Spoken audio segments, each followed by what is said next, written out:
ആദ്യം തന്നെ പറയാം, ഗ്രൂപ്പ് ഡി എന്നത് റെയിൽവേയുടെ ഏറ്റവും താഴത്തെ പോസ്റ്റുകളിലേക്കുള്ള റിക്രൂട്ട്മെൻറ്റിനെ മൊത്തമായി പറയുന്ന ഒരു പേരാണ്. ലെവൽ 1 എന്നാണ് ഇതിനെ അറിയപ്പെടുന്നത്. ഒരു ലെവൽ 1 ജീവനക്കാരന് സാധാരണഗതിയിൽ എത്തിപ്പെടാൻ കഴിയുന്ന ഒരു പോസ്റ്റ് എന്നത് ലെവൽ 6 എന്ന് പറഞ്ഞിട്ടുള്ള സീനിയർ ടെക്നീഷ്യൻ പോസ്റ്റാണ്. അല്ലെങ്കിൽ ജൂനിയർ എഞ്ചിനീയറിന് തത്തുല്യമായ ഒരു പോസ്റ്റ്. ശമ്പളത്തിലും പേ ലെവലിലും സെയിം പോസ്റ്റിലാണെങ്കിൽ പോലും ലെവൽ 6ലുള്ള പ്രൊമോഷനായി എത്തിയ ടെക്നീഷ്യൻ JE അല്ലെങ്കിൽ SSC എന്നിവരുടെ കീഴിലാണ് ജോലി നോക്കേണ്ടി വരിക. റെയിൽവേയിൽ പ്രൊമോഷൻ എന്നത് വളരെ കാലതാമസം എടുക്കുന്ന ഒരു പ്രക്രിയയാണ്. എന്തെന്നാൽ ഏറ്റവും താഴത്തെ പോസ്റ്റിൽ അപേക്ഷിച്ച് മുകളിലോട്ട് പോകും തോറും ആനുപാതികമായി വേക്കൻസിയിൽ കുറവുണ്ടാവുന്നു. അതിനാൽ ലെവൽ 1ൽ പ്രവേശിച്ച എല്ലാവർക്കും മേൽത്തട്ടിലേക്ക് പോകാനുള്ള സാധ്യത വളരെ കുറവാണ്. പിന്നോക്ക വിഭാഗങ്ങൾക്ക് അർഹതപ്പെട്ട പോസ്റ്റുകളും അതിൽ ഉൾപ്പെട്ടതിനാൽ ജനറൽ വിഭാഗത്തിനുള്ള പ്രൊമോഷൻ്റെ വേക്കൻസിയിൽ ഗണ്യമായ കുറവും അനുഭവപ്പെടുന്നു. ഈ സാഹചര്യത്തിലാണ് മറ്റു പരീക്ഷകൾ എഴുതി ഉയർന്ന പോസ്റ്റിലേക്ക് മാറുക എന്ന തീരുമാനമെടുക്കുവാൻ നമ്മൾ നിർബന്ധിതരാകുക. അങ്ങനെ മെറിറ്റിൻ്റെ അടിസ്ഥാനത്തിൽ പ്രൊമോഷൻ ലഭിക്കുന്ന ഒരു മാർഗമാണ് LDC അല്ലെങ്കിൽ ലിമിറ്റഡ് ഡിപ്പാർട്ട്മെൻറ്റൽ കോമ്പറ്റേറ്റീവ് എക്സാമിനേഷൻ. അതിനോടൊപ്പം GDC general departmental competitive examination എന്നുപേരുള്ള 2 പരീക്ഷകൾ. ആദ്യത്തെ എക്സാമായ LDC എന്നത് ഒരു തൊഴിലാളി വർക്ക് ചെയ്യുന്ന അവരുടെ സ്വന്തം ഡിപ്പാർട്ട്മെൻറ്റിൽ മാത്രമായി നടത്തുന്ന ഒരു എക്സാമാണ്. ആ ഡിപ്പാർട്ട്മെൻറ്റിന് പുറത്തു നിന്നുള്ളവർക്ക് ഈ എക്സാമിൽ അപേക്ഷിക്കാൻ യോഗ്യതയില്ല. എങ്കിൽ GDC എന്നത് എല്ലാ ഡിപ്പാർട്ട്മെൻറ്റുകൾക്കും അപേക്ഷിക്കാൻ യോഗ്യതയുള്ള ഒരു പരീക്ഷയാണ്. ഓപ്പൺ മാർക്കറ്റ് വേക്കൻസിയുടെ ഒരു നിശ്ചിത ശതമാനമാണ് LDC എക്സാം വഴിയും GDC എക്സാം വഴിയും ഫില്ല് ചെയ്യുന്നത്. LDC എക്സാം എഴുതുന്നതിന് ചില സർവീസ് മാനദണ്ഡങ്ങൾ മുന്നോട്ട് വയ്ക്കുന്നുണ്ട്. ആ സർവീസ് മാനദണ്ഡങ്ങൾ സാറ്റിസ്ഫൈ ചെയ്യുന്നവർക്ക് മാത്രമേ ഈ എക്സാമിൽ അപേക്ഷിക്കാൻ കഴിയുകയുള്ളൂ. എങ്കിൽ GDC എക്സാം എഴുതുന്നതിന് സർവീസ് മാനദണ്ഡങ്ങളൊന്നും കണക്കിലെടുക്കുന്നില്ല.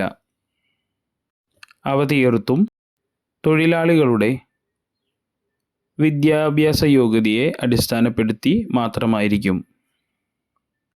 അതിനോടൊപ്പം നിശ്ചിത പ്രായവും മെഡിക്കൽ കാറ്റഗറിയുമാണ് സാറ്റിസ്ഫൈ ചെയ്യേണ്ടത്. ഇപ്പോൾ നോട്ടിഫൈ ചെയ്തിട്ടുള്ള ഗ്രൂപ്പ് ഡിയുടെ 14 പോസ്റ്റുകളും അവയുടെ പ്രൊമോഷനും വിവരിക്കുക എന്നത് വളരെ സമയമെടുക്കുന്ന ഒരു കാര്യമാണ്. അതിനാൽ ഏതെങ്കിലും ഒരു പോസ്റ്റിനെ കുറിച്ചുള്ള വിശദാംശങ്ങൾ പൂർണ്ണമായി വിവരിക്കാൻ ഞാനിവിടെ ശ്രമിക്കാം. ഞാനിവിടെ ഉദാഹരണമായി എടുക്കുന്നത് റെയിൽവേയുടെ ഏറ്റവും വലിയ ഒരു ഡിപ്പാർട്ട്മെൻറ്റിലൊന്നായ എഞ്ചിനീയറിംഗ് ഡിപ്പാർട്ട്മെൻറ്റിലെ ഏറ്റവും താഴ്ന്ന പോസ്റ്റിലൊന്നായ ട്രാക്ക് മെയിൻറ്റെയിനർ ഗ്രേഡ് 4 എന്ന കാറ്റഗറിയിൽ നിന്നും എങ്ങനെ പ്രൊമോഷൻ സാധിക്കുന്നു എന്നും തമ്പനെയിലിൽ പറഞ്ഞിട്ടുള്ള പോലെ എങ്ങനെ ഒരു ജൂനിയർ എഞ്ചിനീയർ ആവാം എന്നുള്ള കാര്യങ്ങളുമാണ് ഞാനിവിടെ ഇല്ലുസ്ട്രേറ്റ് ചെയ്യാൻ പോകുന്നത്. ഗ്രൂപ്പ് ഡി എന്നത് ഒരു 10ാം ക്ലാസ് യോഗ്യതയിലുള്ള ഒരു പരീക്ഷയാണ്. 10ാം ക്ലാസ് യോഗ്യതയിലുള്ള ഒരു പരീക്ഷയാണ് എങ്കിലും ഇതിൽ അപേക്ഷിക്കുന്ന ഉദ്യോഗാർത്ഥികളിൽ അതിനു മുകളിൽ വിദ്യാഭ്യാസ യോഗ്യത നേടിയിട്ടുള്ളവരാണ്. +2 തുടങ്ങി ഡിഗ്രി, PG, ഡോക്ടറേറ്റ് എന്നീ യോഗ്യതയുള്ളവരും നിലവിൽ ഗ്രൂപ്പ് ഡി പോസ്റ്റുകളിൽ ജോലി ചെയ്യുന്നുണ്ട്. എന്നാൽ വെറും +2 യോഗ്യത കൊണ്ട്, അതായത് +2 സയൻസ് ഗ്രൂപ്പ് പഠിച്ച അല്ലെങ്കിൽ +2വിൽ physics, chemistry, maths or computer science ഈ വിഷയങ്ങളിൽ ഏതെങ്കിലും 3 വിഷയങ്ങൾ പഠിച്ചിട്ടുള്ള ഉദ്യോഗാർത്ഥികൾക്ക് തങ്ങളുടെ സർവീസിൻ്റെ 3ാം വർഷത്തിന് ശേഷം ജൂനിയർ എഞ്ചിനീയർ പെർമനൻ്റ് വേ എന്ന പോസ്റ്റിലേക്ക് അപേക്ഷിക്കാവുന്നതാണ്. ഇതിനായി +2 science, PCM or computer science, അതിനു മുകളിലായി യാതൊരു യോഗ്യതയും ആവശ്യമില്ല. എന്നാൽ എഞ്ചിനീയറിംഗ് ഡിപ്ലോമ, എഞ്ചിനീയറിംഗ് ബിരുദം, അതായത് 3 വർഷ ഡിപ്ലോമ അല്ലെങ്കിൽ BTech ഡിഗ്രി ഉള്ളവർക്കും 3 വർഷത്തിന് ശേഷം ഇതേ JEE പോസ്റ്റിലേക്ക് അപേക്ഷിക്കാവുന്നതാണ്. ഓപ്പൺ മാർക്കറ്റിൽ നോട്ടിഫൈ ചെയ്യുന്ന JEE അല്ലെങ്കിൽ ജൂനിയർ എഞ്ചിനീയർ പരീക്ഷ എഴുതുന്നവർക്ക് വേണ്ടി തയ്യാറാക്കിയ പരീക്ഷയേക്കാൾ വളരെ കടുപ്പം കുറഞ്ഞ ഒരു പരീക്ഷയാണ് junior engineer permanent way limited departmental competitive examination. Hard work ചെയ്യുന്നവർക്ക് ഈ പോസ്റ്റിലേക്ക് എത്തുവാൻ മറ്റു തടസ്സങ്ങളില്ല. ലെവൽ 1ൽ നിന്ന്, അതായത് ഏറ്റവും താഴെയുള്ള പോസ്റ്റിൽ നിന്ന് നേരിട്ട് ലെവൽ 6ലേക്ക് മാറുമ്പോൾ പദവിയിലും ശമ്പളത്തിലും പ്രകടമായ വ്യത്യാസം കാണാൻ കഴിയും. ആദ്യമായി ജോലിയിൽ പ്രവേശിച്ച അതേ ഓഫീസിൽ തന്നെ ഒരു സൂപ്പർവൈസറി പോസ്റ്റിൽ ജോലി ചെയ്യുക എന്നത് വളരെ അഭിമാനപൂർവമായ ഒരു സാഹചര്യമാണ്. +2 വിദ്യാഭ്യാസത്തിന് ശേഷം തുടർ വിദ്യാഭ്യാസത്തിന് സാധിക്കാത്തവർക്കും നോൺ എഞ്ചിനീയറിംഗ് ഫീൽഡിൽ നിന്ന് വരുന്ന എന്നാൽ എഞ്ചിനീയർ ആവുക എന്ന സ്വപ്നം ബാക്കിയുള്ളവർക്കും ഈ അവസരം ഉപയോഗിക്കാവുന്നതാണ്. ഈ സാഹചര്യത്തിൽ ഗ്രൂപ്പ് ഡിയുടെ മറ്റ് പ്രൊമോഷനെ കുറിച്ചുള്ള ചെറിയ ഒരു ഡീറ്റെയിൽസ് കൂടി ഞാനിവിടെ പങ്കുവയ്ക്കാം.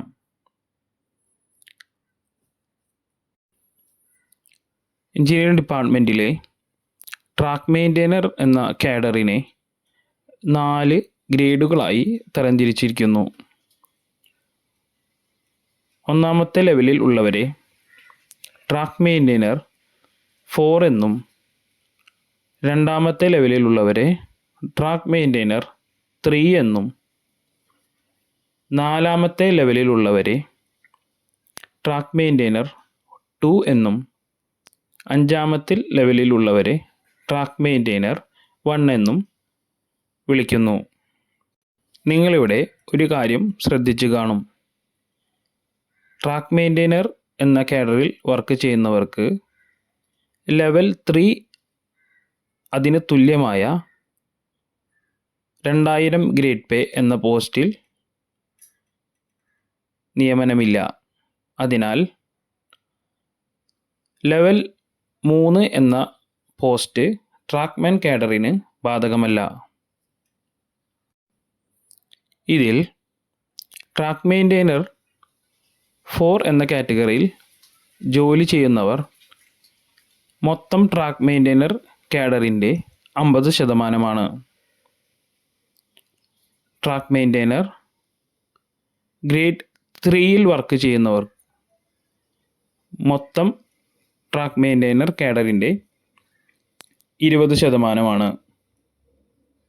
അതുപോലെ തന്നെ ട്രാക്ക് മെയിൻറ്റെയിനർ ഗ്രേഡ് 2 എന്ന പോസ്റ്റിൽ വർക്ക് ചെയ്യുന്നവർ മൊത്ത ട്രാക്ക് മെയിൻറ്റെയിനർ കാഡറിൻ്റെ 20%.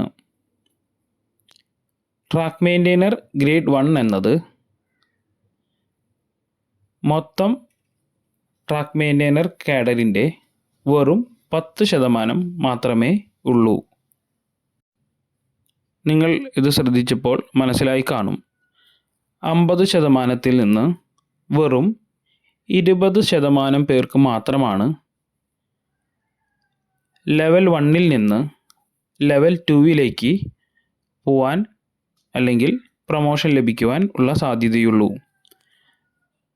ബാക്കി 30% പേരും പ്രൊമോഷൻ ലഭിക്കാതെ അതേ ഗ്രേഡിൽ ജോലി ചെയ്യേണ്ടതായിട്ട് വരും. സീനിയറായിട്ടുള്ള തൊഴിലാളികൾ വിരമിച്ചു പോകുമ്പോൾ അതിനനുസരിച്ചുള്ള വേക്കൻസിയിൽ ലോവർ പോസ്റ്റിലുള്ളവർക്ക് പ്രൊമോഷൻ ലഭിക്കുന്നതാണ്. എന്നാൽ ഇത് സീനിയർ തൊഴിലാളികളുടെ പ്രായത്തിനെ ഡിപ്പെൻഡ് ചെയ്തിരിക്കും.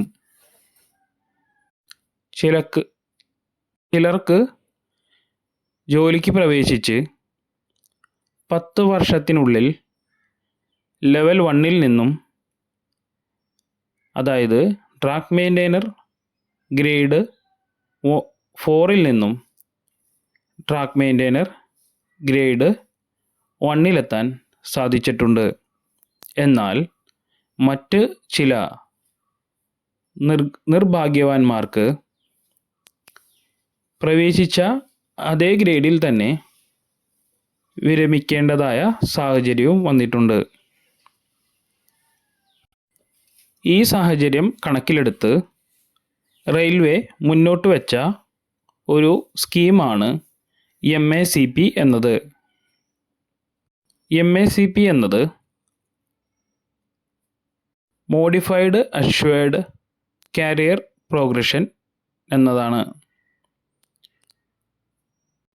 ഈ സ്കീം കൊണ്ട് ഉദ്ദേശിക്കുന്നത് 10 വർഷമായി ഒരേ ഗ്രേഡിൽ വർക്ക് ചെയ്യുന്ന തൊഴിലാളികൾക്ക് സാധാരണ രീതിയിലുള്ള പ്രൊമോഷൻ ലഭിക്കാത്ത സാഹചര്യത്തിൽ അവരുടെ ശമ്പളം ഉയർന്ന പോസ്റ്റിലുള്ളവരുടെ തത്തുല്യമാക്കുവാൻ വേണ്ടി മുന്നോട്ട് വെച്ച സ്കീമാണ് ഇത്.